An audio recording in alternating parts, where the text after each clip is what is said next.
الحمد للہ رب العالمین والصلاة والسلام علی رسولہ الامین محمد وآلہ وصحبہ اجمعین۔ آج جو ہمارا سبق ہے وہ ہے سنن الصلاۃ، یعنی نماز کے اندر جو مختلف سنتیں ہیں ان سنتوں کا بیان۔ سنت کی جمع ہے سنن، اور صلاۃ مضاف الیہ، یعنی سنن الصلاۃ نماز کی سنتیں۔ تو سن یہ سن کہتے ہیں سنت قرار دینا، اور سن یسن سنت ہونا۔ تو سن الامور الآتیۃ فی الصلاۃ، آنے والے امور، آنے والی باتیں نماز کے اندر مسنون ہے۔ وَيَنبَغِي الْعَمَلُ بِهَا، اور ان پر عمل کرنا چاہیے۔ لِتَكُونَ الصَّلَاةُ كَامِلَةً،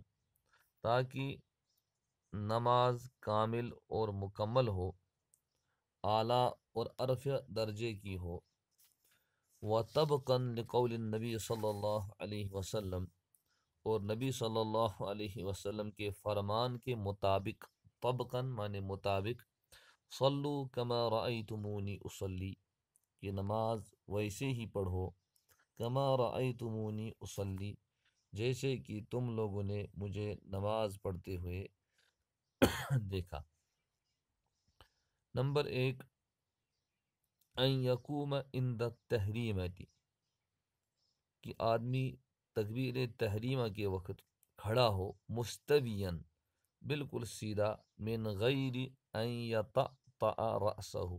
بغیر اس کے کہ اپنا سر جھکائے ہوئے ہو، یعنی سیدھے کھڑا ہو۔ تو سیدھے کھڑا ہونا یہ سب سے پہلی سنت ہے۔ اس کے بعد ان یرفع یدیہ قبل التحریمہ حذاء الاذنین، کہ اپنے دونوں ہاتھوں کو بلند کرے تکبیر تحریمہ سے پہلے کانوں کے بقدر، کانوں تک، یعنی جو ہاتھ اٹھاتے ہیں، رفع الیدین کرتے ہیں، تو کانوں کے مقابلے میں اپنے ہاتھوں کو لائے۔ اور عورت کے لیے فقہائے کرام نے یہ بات بیان کی ہے کہ وہ اپنی ہاتھ تحریمہ سے پہلے اپنے کاندھوں تک اٹھائے، زیادہ بلند نہ کرے۔ نمبر 3، ان یکون باطن الکفین والاصابع، باطن اندرونی حصہ، کفین دونوں ہاتھ، والاصابع اصبع کی جمع یعنی انگلیاں، انگلیوں اور ہاتھوں کا اندرونی حصہ، مستقبلا نحو القبلہ، وہ قبلے کی جانب ہو۔ حال رفع الیدین، جس وقت ہم رفع الیدین کرتے ہیں اس وقت ان کا رخ قبلے کی جانب ہو۔ ایسا نہ ہو کہ ہاتھوں کی ہتھیلیوں کا رخ خود انسان کی طرف ہے، بلکہ ان کا رخ قبلے کی جانب ہونا چاہیے۔ تو صحیح نوعیت ہاتھ اٹھانے کی یہی ہے۔ نمبر 4، ان یترک الاصابع علی حالها، ترک یترک کا مطلب ہے چھوڑ دینا، الاصابع انگلیاں، انگلیوں کو اپنے حال پر چھوڑ دے، یعنی ان کی جو اپنی کیفیت ہے اسی کیفیت پر ان کو چھوڑے، نہ بند کرے اور نہ زیادہ کھول دے۔ منشورہ پھیلایا ہوا، وقت رفع الیدین ہاتھ اٹھانے کے وقت، فلا یضمها تو نہ ان کو ملائے کل الضم پوری طرح ان کو نہ ملائے، ولا یفرجها کل التفریج اور نہ ہی ان کو مکمل کھولے، یعنی جو اپنی حالت ہے ہاتھوں کی، اپنی نوعیت ہے، اسی نوعیت پر رکھتے ہوئے ہاتھ اٹھائے۔ نمبر 5، ان یضع یدہ الیمنی، کہ اپنا دانا ہاتھ، علی یدہ الیسری اپنے بائیں ہاتھ پر رکھے، تحت سرتہ ناف کے نیچے۔ اور عورت کے سلسلے میں فقہائے احناف نے یہ بات بیان کی ہے، والمرأة تضع یدیہا علی صدرہا، کہ عورت اپنے ہاتھ اپنے سینے پر رکھے گی۔ اس کے علاوہ دوسرے فقہا کے نزدیک سینے پر ہاتھ رکھنے کے سلسلے میں بعض حضرات کے نزدیک سینے پر مرد بھی ہاتھ رکھیں گے، اور بعض کہتے ہیں کہ ناف کے اوپر ہاتھ رکھیں گے، اور مالکیہ کے نزدیک یہ بات ہے کہ ہاتھ سینے پر کہیں بھی نہیں رکھیں گے بلکہ ہاتھ چھوڑ دیں گے، اس لیے کہ یہ جو روایات ہیں ہاتھ باندھنے کی، یہ روایات ان تینوں روایات میں اختلاف ہے، اور اس بنیاد پر ہاتھ چھوڑ دیے جائیں گے۔ تو بہرحال مختلف فقہا نے اپنے طور پر ان روایات کو ترجیح دی ہے، اور اس طریقے سے ہاتھ رکھنے کو کسی نے کسی بات کو ترجیح دی ہے۔ اب جس طرز پر بھی آدمی ہاتھ رکھتا ہے، اگر دوسرا اس طرز پر ہاتھ نہیں رکھتا ہے تو اس سے نماز فاسد نہیں ہوتی ہے، اس لیے کہ یہ نماز کے اندر ایک سنت عمل ہے۔ نمبر 6، ان یجعل باطن کفہ الیمنی علی ظاہر کفہ الیسری محلقا بالخنصر والابہام علی الرسغ، کہ اپنا دانا ہاتھ، باطن کفہ الیمنی، اپنے دانے ہاتھ کا اندرون، اس کو رکھے علی ظاہر کفہ الیسری، اپنے بھانے ہاتھ کے ظاہر پر، محلقاً بالخنصر، اس طریقے سے کہ ہلکا بنائیں گے چھوٹی انگلی اور انگوٹھے کے ذریعے سے، علی الرسغ، ہتھیلی کے اوپر، یعنی چھوٹی انگلی اور انگوٹھے کے ذریعے سے ہتھیلی کو پکڑیں گے، اور پھر جو باقی انگلیاں ہیں یہ ہاتھ کے اوپر رہیں گی، بازوں کے اوپر رہیں گی۔ البتہ عورتوں کے سلسلے میں فقہائے احناف نے یہ بات نقل کی ہے کہ وہ ہلکا نہیں بنائے گی بلکہ سیدھے اپنے دانے ہاتھ کو بائیں ہاتھ پر رکھے گی، اتنا کافی ہے۔ نمبر 7، ان یقرأ الثناء، کہ جب ہاتھ انسان نے رکھے اس کے بعد ثنا پڑھیں گے، عقب وضع الیدین تحت السرہ، ہاتھوں کو ناف کے نیچے رکھنے کے بعد ثنا پڑھیں گے، اور ثنا کیا ہے؟ ان یقول سبحانک اللہم وبحمدک وتبارک اسمک وتعالی جدک ولا الہ غیرک، یا اللہ تیری ذات پاک ہے اور تیری حمد و ثنا کے ساتھ شروع کرتا ہوں، اور تمہارا نام بلند ہے اور تمہارا مرتبہ اعلیٰ و بالا ہے، اور تمہارے سوا کوئی عبادت کے لائق نہیں۔ اس کے علاوہ دوسری ثنائیں بھی ہیں، تو آدمی اگر نماز نہ پڑھا رہا ہو، تنہا پڑھ رہا ہو، تو مختلف ثنا جو اس سلسلے میں آئی ہیں ان کو بھی ساتھ میں پڑھا جا سکتا ہے۔ نمبر 8، ان یقول قبل قراءۃ الفاتحہ، کہ انسان سورہ فاتحہ پڑھنے سے پہلے کہے اعوذ باللہ من الشیطان الرجیم، یعنی استعاذہ جس کو ہم کہتے ہیں، استعاذہ پڑھے قراءۃ فاتحہ سے پہلے، اور اس کے بعد کہے بسم اللہ الرحمن الرحیم ہر رکعت میں، فی کل رکعت قبل الفاتحہ، فاتحہ سے پہلے ہر رکعت میں بسم اللہ الرحمن الرحیم پڑھیں گے۔ البتہ پہلی مرتبہ جب ثنا، پہلی رکعت میں ثنا کے بعد فاتحہ پڑھنی ہے تو اس پر اعوذ باللہ من الشیطان الرجیم بھی پڑھیں گے۔ تو احناف کے ہاں کیونکہ مقتدی قرات نہیں کرے گا، لہٰذا مقتدی نہ تو اعوذ پڑھے گا اور نہ ہی بسم اللہ پڑھے گا۔ البتہ جس کو نماز چھوٹی ہو تو وہ اپنی چھوٹی ہوئی رکعت میں بعد میں جب کھڑا ہو جائے گا تو اعوذ بھی پڑھے گا اور بسم اللہ بھی پڑھے گا اور پھر قرات بھی کرے گا، اس لیے کہ ترتیب کے اعتبار سے اس کی پہلی رکعت چھوٹی ہے۔ نمبر 10، ان یقول آمین سرا عند الفراغ من الفاتحہ، کہ جب فاتحہ سے فارغ ہو جائے تو اس پر آدمی کہے آمین۔ تو آمین امام بھی کہہ سکتا ہے اور مقتدی بھی کہہ سکتا ہے، اور آمین سرن کہا جائے گا۔ احناف کے ہاں آمین سرن ہے، اس لیے کہ آمین دعا ہے اور دعا کے لیے سر کو ترجیح دی جاتی ہے۔ نمبر 10، ان یترک فی القیام فرجۃ بین قدمیہ قدر 4 اصابع، کہ جب آدمی کھڑا رہتا ہے، کھڑا رہنے کے دوران اس کے قدموں کے درمیان جو فاصلہ ہو قدر اربع اصابع، وہ کم سے کم 4 انگلیوں کے برابر ہے، 4 انگل کے برابر ہو، تو یہ عام طور پر مقدار ہے اور مسنون مقدار ہے۔ باقی یہ کہ انسان کا اپنا ڈیل ڈول ہے تو جس اعتبار سے اس کو کھڑا ہونے میں سہولت ہو، لیکن ایسا نہ ہو کہ اس کی انگلیاں قبلے سے پھر جائیں یا اندر کی طرف آ جائیں، بلکہ اس کے پاؤں سیدھے قبلے کی جانب رہیں، تو اس طریقے سے اس کا جو کم سے کم فاصلہ ہو 2 پاؤں کے درمیان وہ 4 انگل کے برابر ہو۔ نمبر 12، ان یقرأ فی الظہر والفجر بعد الفاتحہ سورۃ من طوال المفصل، کہ ظہر نماز کے اندر اور فجر نماز کے اندر سورہ فاتحہ کے بعد جو طوال مفصل ہیں طوال مفصل سورہ حجرات سے سورہ بروج تک کی جو صورتیں ہیں ان میں سے کوئی صورت پڑھے، اور عصر اور عشاء میں وفی العصر والعشاء، اور عصر اور عشاء کے اندر پڑھے سورۃ من اوساط المفصل، اوساط مفصل میں سے کوئی صورت، تو اوساط مفصل سورہ بروج سے لے کر کے سورہ لم یکن تک،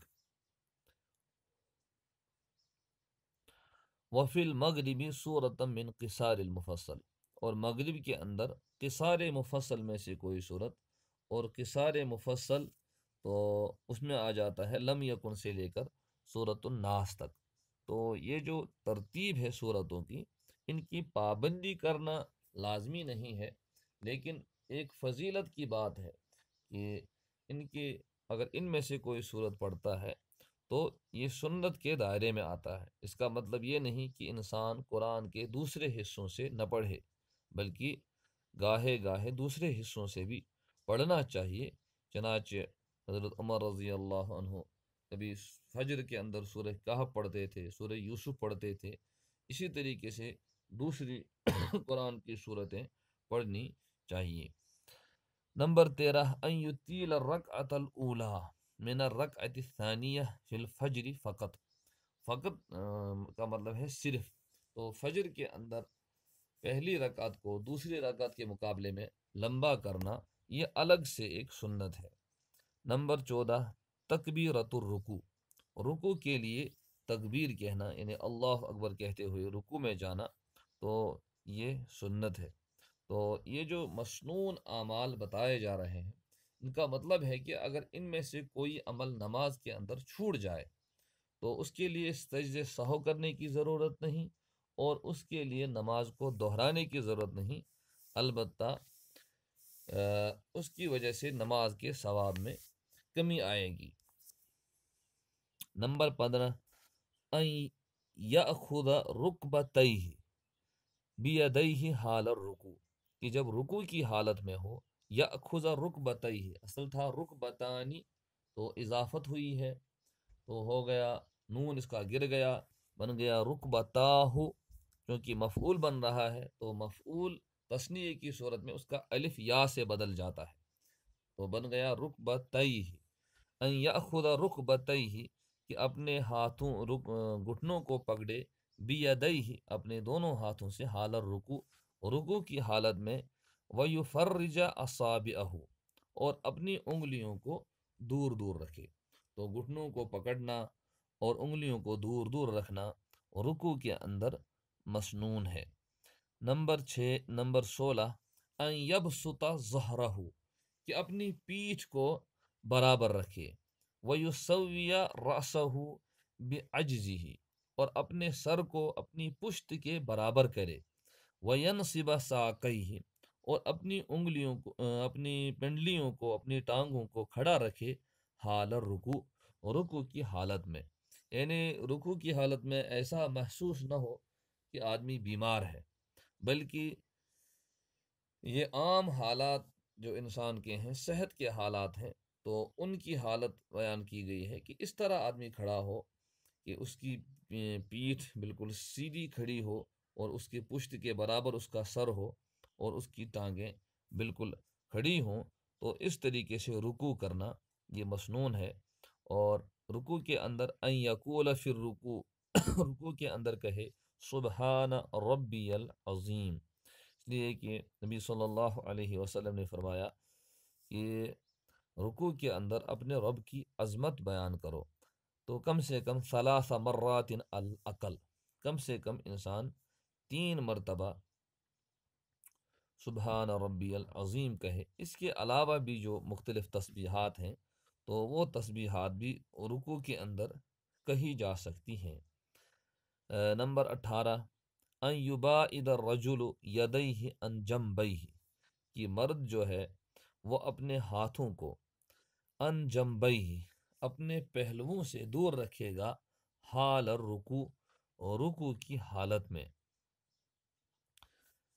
نمبر 19 ان یقول الامام، کہ امام کہے عند رفع الرأس من الرکوع، رکوع سے سر اٹھاتے ہوئے سمع اللہ لمن حمیدہ، کہ اللہ نے سن لی جس نے اس کی حمد و ثنا بیان کی، اور مقتدی کہے گا خاموشی سے ربنا ولک الحمد، کہ اے ہمارے پروردگار یقیناً حمد و ثنا تیرے ہی لیے ہے۔ اور منفرد جو ہے، منفرد دونوں چیزیں کہے گا، یأتی بہما جمیعا، سمع اللہ بھی خود ہی کہے گا اور ربنا لک الحمد بھی کہے گا۔ تو اس طریقے سے رکوع مکمل ہو گیا اور انسان کھڑا ہو گیا، کھڑا ہونے پر بالکل سیدھا کھڑا ہو جائے، اور رکوع کے بعد بالکل سیدھا کھڑا ہونا تو وہ واجب میں آ جاتا ہے، جس کو ہم قومہ کہتے ہیں، اور جس میں عام طور پر سستی ہوتی ہے کہ رکوع سے اٹھے نہیں، سیدھے سجدے میں چلے جاتے ہیں، یا رکوع ہی سے سیدھے سجدے میں چلے جاتے ہیں۔ نمبر 20 تکبیرۃ السجود، سجدے کے لیے تکبیر کہنا اللہ اکبر، تو یہ بھی مسنون ہے۔ ان یضع رکبتیہ ثم یدیہ ثم وجہہ عند السجود، کہ جب آدمی سجدے میں چلا جائے تو سب سے پہلے اپنے گھٹنے رکھے، پھر اپنے دونوں ہاتھ رکھے، پھر اپنے چہرے کو رکھے، اس طریقے سے سجدے میں چلا جائے۔ تو بعض حضرات اس سلسلے میں کہتے ہیں کہ پہلے اپنے ہاتھوں کو رکھے، چہرے کو رکھے، پھر گھٹنے کو رکھے۔ دراصل اس سلسلے میں جو روایت آئی ہے وہ یہ ہے کہ اونٹ کی طرح مت بیٹھو، تو اس کو سمجھنے میں فقہاء کرام آج بھی، آج کل کے دور میں بھی مختلف ہیں۔ چنانچہ غالباً ابن عثیمین رحمہ اللہ اور دوسرے حضرات عرب علماء سے یہی کہتے ہیں کہ آدمی سب سے پہلے اپنے گھٹنے رکھے، پھر ہاتھ رکھے، پھر چہرہ رکھے، اور اس کے مقابل میں دوسرے حضرات کہتے ہیں کہ پہلے اپنے ہاتھوں کو رکھے، پھر گھٹنوں کو رکھے۔ بہرحال گنجائش ہے، اس لیے کہ ایک سنت عمل ہے، اور جو حدیث میں مضمون آیا ہے اس کو سمجھنے میں فرق ہو سکتا ہے، اور اس کی وجہ سے نماز کی اصل پر اور نماز کی صحت پر کوئی فرق نہیں پڑے گا، لہٰذا اس طرح کی چیزوں پر ہمیں لڑنا جھگڑنا نہیں چاہیے۔ ہاں، جن حضرات کے نزدیک یہ ہے کہ پہلے گھٹنوں کو رکھیں، پھر ہاتھوں کو، پھر چہرے کو، اگر آدمی بیمار ہے، تھکا ہوا ہے تو پہلے ہاتھوں کو بھی رکھنے کی گنجائش ہے۔ نمبر 22 ان یرفع وجہہ ثم یدیہ ثم رکبتیہ عند النہوض من السجود، کہ جب سجدے سے واپس اٹھیں گے تو پہلے اپنے چہرے کو اٹھائیں گے، پھر ہاتھوں کو اٹھائیں گے، پھر اپنے دونوں گھٹنوں کو اٹھائیں گے عند النہوض من السجود، جب سجدے سے واپس کھڑے ہو جاتے ہیں۔ نمبر 23 ان یضع وجہہ بین کفیہ حال السجود، کہ سجدے کی حالت میں اپنے چہرے کو رکھیں گے بین کفیہ اپنے دونوں ہاتھوں کے درمیان، اپنی ہتھیلیوں کے درمیان آدمی سجدہ کرے گا، اور ان یباعد بطنہ عن فخذیہ، کہ اپنے پیٹ کو اپنی ران سے الگ رکھے گا۔ باعد یباعد بعد سے بنا ہے، مباعدہ کی معنی ہے دور رکھنا، ویباعد مرفقیہ، اور اسی طریقے سے اپنے ہاتھوں کو، اپنی کوہنیوں کو، عن جنبیہ اپنے پہلوؤں سے الگ رکھے گا، ویباعد ذراعیہ عن الارض، اور اسی طریقے سے اپنے ہاتھوں کو بازوؤں کو زمین سے دور رکھے گا حال السجود، سجدے کی حالت میں۔ البتہ عورت کے لیے یہ بات علماء کرام نے مسنون لکھی ہے کہ وہ ان سارے اعضاء کو ملائے، اس لیے کہ اس میں اس کے لیے پردہ ہے، اور شریعت نے عورت کے لیے عبادت کے احوال میں بھی پردے کو پسند کیا ہے۔ چنانچہ جب حج بیت اللہ پر جاتے ہیں تو مرد وہاں اجتباء کرتے ہیں، اپنے کرتے کو، اپنے احرام کو ایک بازو اس میں سے باہر نکال دیتے ہیں، جبکہ عورت کے لیے یہ حکم نہیں ہے۔ اور اسی طریقے سے سینہ تان کے چلتے ہیں، عورت کے لیے یہ حکم نہیں ہے۔ مرد احرام کی چادریں پہنتا ہے، لیکن عورت کے لیے احرام کی چادریں پہننے کا حکم نہیں بلکہ وہ اپنے لباس میں رہتی ہے۔ تو یہ جو امور ہیں ان کا تعلق پردے سے ہے، تو جس طرح حج میں اس بات کا خیال رکھا گیا ہے، اسی طریقے سے نماز کے حالات میں بھی عورت کے لیے پردے کو پسند کیا گیا ہے۔ نمبر 25، ان تکون اصابع الیدین مضمومتاً حال السجود، کہ ہاتھوں کی جو انگلیاں ہوں گی، اصابع الیدین، ہاتھوں کی جو انگلیاں ہوں گی، مضمومہ، وہ ملائی ہوئی ہوں گی، حال السجود، سجدے کی حالت میں، یعنی سجدے کی حالت میں ان کو دور دور نہیں رکھنا ہے بلکہ ملا کر کے رکھنا ہے۔ اور اسی طریقے سے جو پاؤں کی انگلیاں ہوں گی، ان تکون اصابع القدمین، کہ دونوں پاؤں کی انگلیاں جو ہوں گی، مستقبلا نحو القبلہ، وہ قبلے کی جانب ہوں گی، حال السجود، سجدے کی حالت میں، یعنی ایسا نہ ہو کہ آدمی سجدے میں چلا جا رہا ہے اور پیچھے سے اپنے پاؤں کھڑے کرتا ہے، تو بالکل کبھی اٹھاتا رہتا ہے، تو ایسا کرنا مکروہ ہے۔ تو سجدے کی حالت میں انسان کے پاؤں زمین سے لگے ہوئے ہونے چاہیے اور انگلیوں کا رخ قبلے کی طرف مڑا ہوا ہونا چاہیے۔